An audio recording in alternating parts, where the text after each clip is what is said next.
అయ్యా జగన్మోహన్ రెడ్డి గారు, మీ ప్రభుత్వంలో పెన్షన్లు ఒక్కటి మాత్రం, అది అందరికి కాదు, కొంతమందికే, ఎవరైతే మీకు మగ్గుగా కనిపించారో ఆ జనాలకు మాత్రమే పెన్షన్లు వెళ్ళి తప్ప ఆఖరికి జీతాలు కూడా 15వ తారీఖు దాకా దాటి ఎప్పుడు వెళ్ళిన దాఖలాలు లేవు, ఎక్కడా లేవు. ఇది అందరికీ తెలిసిన విషయమే. గొల్లం అనేవాళ్ళు ప్రభుత్వ ఎంప్లాయీస్ అందరూ, ఇంకా జీతాలు రాలేదు, ఇంకా జీతాలు రాలేదని. ఇంకా ఈరోజు రాజధాని భూముల గురించి ఇంత ఆలోచిస్తున్న మీరు సెట్ పట్టాలు ఎలా ఇచ్చారండి? రాజధాని భూముల్ని నిర్వీర్యం చేద్దాం అని చెప్పే కదా. మనకు డెవలప్మెంట్ థాట్ ప్రాసెస్ లేదు, కానీ రాజధాని భూముల్ని మాత్రం సెంట్ల కింద పనిచేయడం అంటే ఏంటి? చంద్రబాబు నాయుడు గారు ఇది రాజధాని అన్నాడు కాబట్టి దీన్ని అర్జెంటుగా డీవాల్యూ చేసేయాలి, ఇక్కడ అభివృద్ధి అనేది జరగకూడదు, సెంట్ భూముల కింద పనిచేస్తాను. ఎవరిదని చెప్పి పంచారు అక్కడ? ఏం పంచడాలి ఇవన్నీ?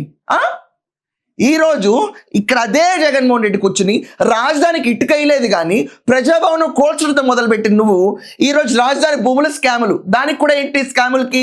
శనక్కాయ బెల్లం కాన్సెప్ట్. వారే వా, ఎక్కడి నుంచి వస్తున్నాయండి ఆలోచనలు? నిజంగా నాకు అర్థం కావట్లేదు జగన్మోహన్ రెడ్డి గారు ఎక్కడి నుంచి వస్తున్నాయి.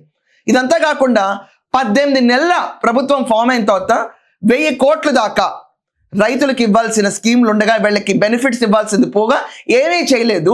కానీ ఏళ్ల ప్రభుత్వంలో 7,700 కోట్లు మాత్రం వీక్షించారట. అచ్చెన్నాయుడు గారు దానికి రెస్పాన్స్ ఇచ్చారు.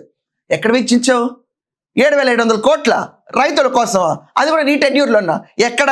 నేను ఓపెన్ డిబేట్కి రెడీ, ఒకసారి లెక్కలు తీసుకొచ్చి కూర్చుందామా? ఈ ప్రభుత్వంలో 16 నెలల్లో 1,100 కోట్లు ఆల్రెడీ రైతులకు మేము ఆల్రెడీ ఇష్యూ చేసాము. ఆఖరికి పంట నష్టం వచ్చినా కూడా వాళ్ళకి ఇన్ బిట్వీనర్గా నుంచుని క్రాప్ ఎన్హాన్స్మెంట్, కాస్ట్ ఎన్హాన్స్మెంట్లో కూడా ఈ ప్రభుత్వం నుంచుంది.